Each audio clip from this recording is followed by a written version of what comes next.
Hi guys, may buntag. So karon tudloan ta mo kung paano mag-ilis og kanang lens. But before that, kasagaran mo gud sa mga nagahimo ani English ug Tagalog. So karon Bisaya na tong ako kadaghan mo tayong mga viewers nga Bisaya ko. Irespeto ko. Ni siya ato aning ilisan ang lens ani ating spider force na to. Ani spider force na siya extra lens. So ako among tuluan karon unsaon pag-ilis aning lens sa spider visor. Una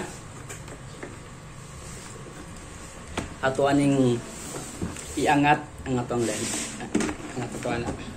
And then kita mo ra siya kanang gamay gunitanan ana makita niyo ana siya no makita niyo ana niyo kani siya magliyok-liyok na siya ana so hinahinayon niyo siya og kanang ibote na side hinayon ninyo hinayon na maibot na siya, and then makita niyo katumo yung mga sima-sima maibot na siya, hindi na napakpag mag-pop na siya, so naibot na siya. And then the same thing po gihapon dari sa pikas sigurahon niya po nimo, and then it will just pop up easy ra kay na siya siya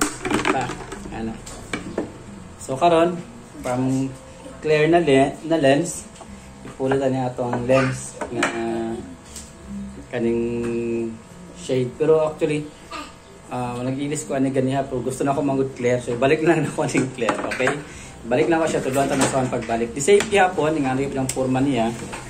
So dapat kani siya naman siya kita mo ani dapat mabutang na siya diri na side kani na side okay.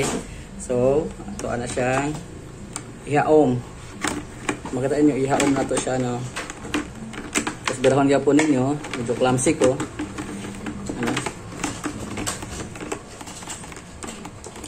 tapos push ninyo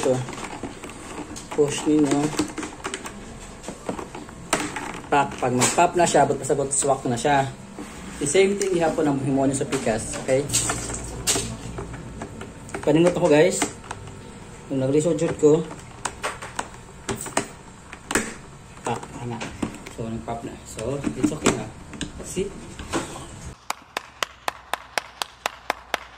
So install na siya. Tingnan niyo pag-install, sa inyo ang lens nga clear to from smoke sa kanya siya clear.